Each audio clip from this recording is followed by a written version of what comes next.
2021년 2월 17일 큐티 말씀입니다. 에베소서 2장 1절로 10절입니다. 그는 허물과 죄로 죽었던 너희를 살리셨도다. 그때 너희는 그 가운데서 행하여 이 세상 풍조를 따르고 공중의 권세 잡은 자를 따랐으니 곧 지금 불순종의 아들들 가운데서 역사하는 영이라. 전에는 우리도 다 그 가운데서 우리 육체 욕심을 따라 지내며 육체와 마음에 원하는 것을 하여 다른 이들과 같이 본질상 진노의 자녀이었더니 긍휼이 풍성하신 하나님이 우리를 사랑하신 그 큰 사랑을 인하여 허물로 죽은 우리를 그리스도와 함께 살리셨고 너희는 은혜로 구원을 받은 것이라. 또 함께 일으키사 그리스도 예수 안에서 함께 하늘에 앉히시니 이는 그리스도 예수 안에서 우리에게 자비하심으로써 그 은혜의 지극히 풍성함을 오는 여러 세대에 나타내려 하심이라. 너희는 그 은혜에 의하여 믿음으로 말미암아 구원을 받았으니 이것은 너희에게서 난 것이 아니요 하나님의 선물이라. 행위에서 난 것이 아니니 이는 누구든지 자랑하지 못하게 함이라.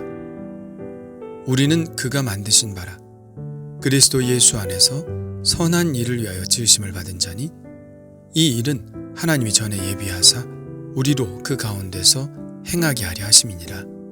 아멘. 1절부터 3절까지는 우리가 구원받기 전의 상태를 이야기하고 있습니다.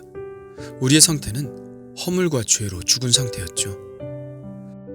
여기서 죽었다는 것은 육체의 죽음이 아니라 영적인 죽음을 말합니다.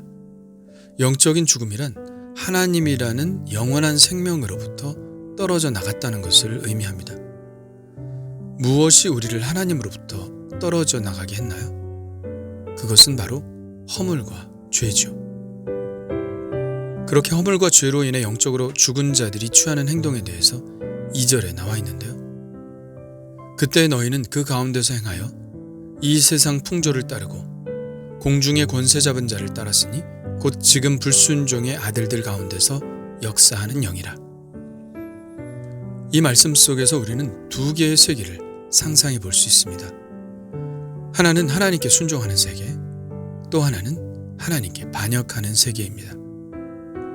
하나는 생명의 세계이고 또 하나는 죽음의 세계이죠. 이 죽음의 세계를 다스리고 있는 권세가 있습니다. 이 권세는 누구일까요? 6장 11절에 가면 그 실체를 밝히고 있는데요. 바로 마귀입니다. 마귀의 관계를 능히 대적하기 위하여 하나님의 전신갑주를 입으라. 우리의 씨름은 혈과 육을 상대하는 것이 아니요 통치자들과 권세들과 이 어둠의 세상 주관자들과 하늘에 있는 악의 영들을 상대함이라. 우리는 과거의 마귀 곧 어둠의 세상 주관자들이 주관하는 세상 속에서 살았습니다. 그래서 우리의 삶은 육체의 욕심을 따라 지내며 육체와 마음에 원하는 것을 하는 삶이었죠. 하나님의 진노 아래 놓였던 삶이었습니다. 그런데 그랬던 우리에게 변화가 찾아왔습니다. 본질상 진노의 자녀였던 우리를 긍휼히 여기셔서 우리에게 큰 사랑을 베푸신 것이죠. 긍휼이 풍성하신 하나님이 우리를 사랑하신 그 큰 사랑을 인하여 허물로 죽은 우리를 그리스도와 함께 살리셨고 너희는 그 은혜로 구원을 받은 것이라. 하나님이 우리를 긍휼히 여기셨습니다. 이 하나님의 긍휼은 우리를 향한 하나님의 큰 사랑입니다. 사랑도 같은 사랑이 아니죠. 죄인을 용서하시고 긍휼히 여기시는 사랑은 큰 사랑입니다. 예수님께서 하나님의 큰 사랑에 대해서 말씀하시면서 이런 말씀을 우리에게 하셨죠. 너희가 너희를 사랑하는 자를 사랑하면 무슨 상이 있으리요?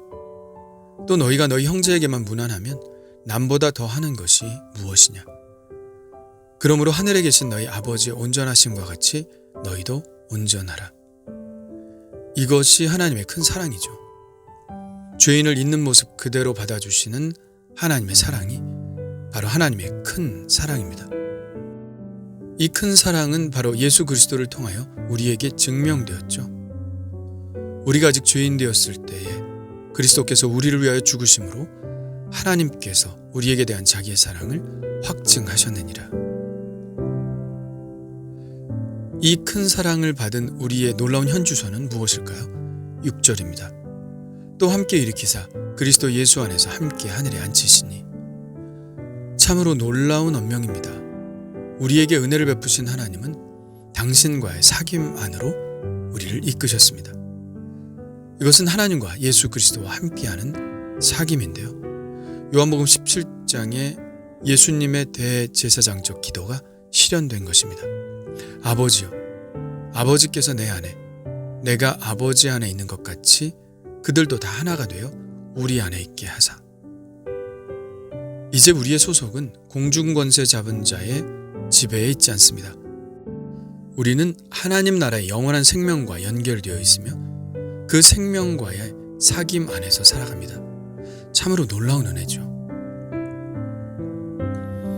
우리는 불신자들과 전혀 다를 바가 없는 사람들이었습니다. 그리고 우리가 하나님의 그 큰 사랑을 받을 자격 또한 없는 사람이었습니다.